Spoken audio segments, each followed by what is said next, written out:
If you've been at inclusion work for some time, whether that's through culture, DEI, diversity programming, you probably want to know how it's going. And we don't have a lot of data to show the success of these programs, but we can. I teach a workshop focused on how to measure inclusion. And what we do is we help you prioritize the right metrics that tell the right story about what's going well and what could be going better.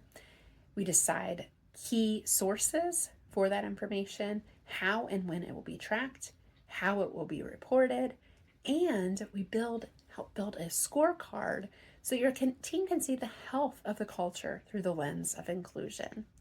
People want to work for inclusive cultures, and inclusive cultures need to measure success so they can know what's working and what could be going better in the future, and use that data to inform any roadmap tweaks along the way. So if you're interested, check out nextpivotpoint.com.